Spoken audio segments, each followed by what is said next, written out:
اللهم صل على محمد وآل محمد اللهم صل على محمد وآل محمد اللهم صل على محمد وآل محمد بسم اللہ الرحمن الرحیم۔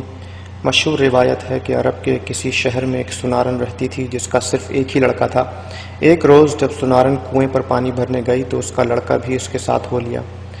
سنارن لڑکے کو کنویں کے قریب بٹھا کر پانی بھرنے لگی۔ کنویں کے دوسری طرف ایک کمہار رہتا تھا جس کی بھٹی اس وقت خوب دہک رہی تھی۔ لڑکا کھیلتے کھیلتے اس طرف نکل گیا۔ سنارن جب پانی بھر چکی تو کنویں کے قریب لڑکے کو نہ پا کر خیال کیا کہ گھر چلا گیا ہوگا۔ واپس گھر پہنچی تو گھر پر بھی لڑکا موجود نہ تھا۔ آخر ماں تھی بہت پریشان ہوئی اور روتی پیٹتی اپنے لخت جگر کی تلاش میں دوبارہ گھر سے نکلی۔ کنویں کے قریب آئی، جگہ جگہ ڈھونڈا، سرگرداں و پریشان پھرتی رہی، ہر ایک سے پوچھا مگر کوئی سراغ نہ ملا، کہیں پتہ نہ چلا۔ اسی طرح شام ہو گئی۔ یکایک شور ہوا کہ سنارن کا لڑکا کمہار کے آوے میں گر کر جل گیا ہے۔ یہ سن کر اسے انتہائی صدمہ ہوا اور اس قدر روئی کہ غش آ گیا۔ عالم غشی میں کیا دیکھتی ہے کہ ایک معظمہ نورانی چہرہ نقاب پوش تشریف لائی ہیں اور فرماتی ہیں کہ غم نہ کر، تیرا لڑکا بہت جلد تجھ سے ملے گا۔ تو نیت کر لے کہ اگر میرا لڑکا صحیح و سالم بھٹی میں سے زندہ کھیلتا کودتا نکل آئے تو میں جناب سیدہ سلام اللہ علیہ کی کہانی سنوں گی۔ سنارن نے فوراً عالم غشی ہی میں نیت کر کے منت مان لی۔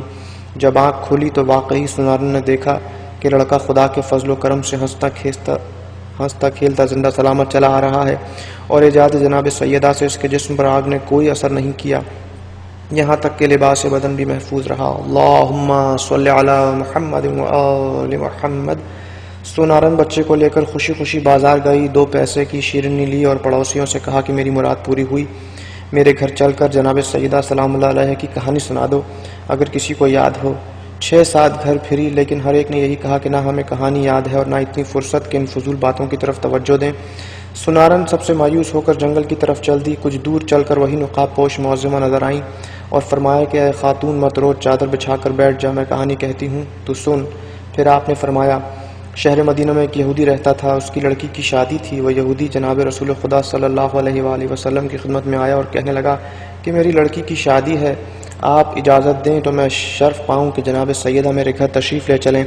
آپ نے فرمایا کہ اس امر کے مالک علی ہیں۔ یہ سن کر حضرت علی کی خدمت میں حاضر ہوا اور عرض کیا کہ آپ اجازت دیں تو جناب سیدہ میرے گھر تشریف لے چلیں۔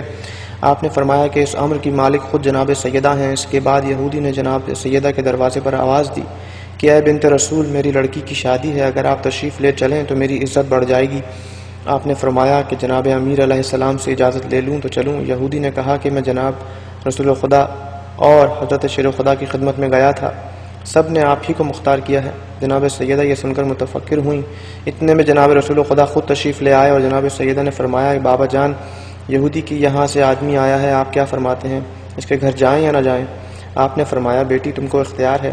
جناب سید نے عرض کیا کہ بابا جان، آپ کی سخت توہین ہوگی کیونکہ ان کی عورتوں کے جسم پر عمدہ اور نفیس لباس و زیورات مزین ہوں گے اور میرے پاس وہی پھٹے پرانے کپڑے ہیں جس میں جا بجا خرمے کے پیوند لگے ہیں۔ رسول خدا نے فرمایا بیٹی اسی حالت میں جاؤ جو مرضی معبود۔ چنانچہ جناب سیدہ جانے کو تیار ہو گئیں۔ اپنی ڈیوڑی تک نہ پہنچی تھیں کہ حوران جنت آسمان سے نازل ہوئیں اور جناب سیدہ کو لباس فاخرہ پہنایا۔ کچھ حوریں دائیں اور بائیں اور کچھ پیچھے اور کچھ آگے روانہ ہوئیں۔ اس شان سے جناب سیدہ کی سواری یہودی کے مکان پر پہنچی۔ جو ہی آپ یہودی کے مکان پر پہنچی تمام مکان آپ کے نور سے روشن ہو گیا اور ایسی خوشبو پھیلی کہ دور دور تک خوشبو محسوس ہونے لگی۔ یہ شان و وقار دیکھ کر تمام یہودی عورتیں بے ہوش ہو گئیں۔ تھوڑی دیر کے بعد سب کو ہوش آیا مگر دلہن کو ہوش نہ آیا۔ لاکھ تدبیریں کی مگر سب بے سود ثابت ہوئیں۔ دیکھا تو معلوم ہوا کہ روح قفس عنصری سے پرواز کر چکی ہے۔ آنن فانن شادی کا مکان ماتم کدہ بن گیا۔ جناب سیدہ کو یہ دیکھ کر بہت تشویش ہوئی اور فرمایا کہ اطمینان رکھیے، ابھی ہوش آ جاتا ہے۔ اس کے بعد فوراً آپ نے 2 رکعت نماز پڑھ کر دعا کے لیے ہاتھ بلند کیا اور کہا کہ اے میرے معبود، میں بنت رسول ہوں، صدیقہ نام رکھا ہے تو نے بطول کا، جھوٹا نہ کیجیو مجھے صدقہ رسول کا۔ اے میرے معبود برحق، میں تیرے رسول کی بیٹی ہوں، میری عزت تیرے ہاتھ میں ہے۔ تمام لوگ یہی کہیں گے کہ سیدہ کے آتے ہی دلہن ختم ہو گئی، خانہ شادی خانہ غم بن گیا۔ کچھ دیر نہ گزری تھی کہ آپ کی دعا قبول ہوئی اور دلہن کلمہ شہادت پڑھتی ہوئی اٹھ بیٹھی۔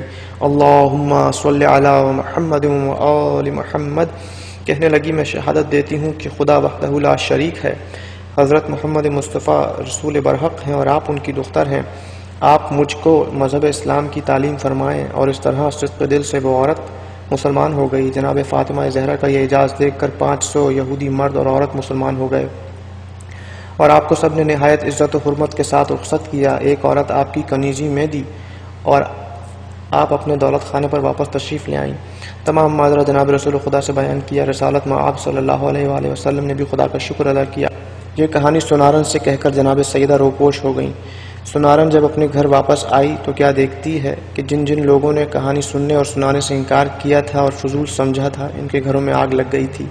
جس طرح سنارن کی مراد پوری ہوئی، خداوند عالم جناب سیدہ صلوات اللہ سلام اللہ علیہ جملہ سننے والوں کی مرادیں پوری کرے۔ آمین ثم آمین بحق محمد وآل محمد۔ اللہم صلی علی محمد وآل محمد۔ اللہم صلی علی محمد وآل محمد۔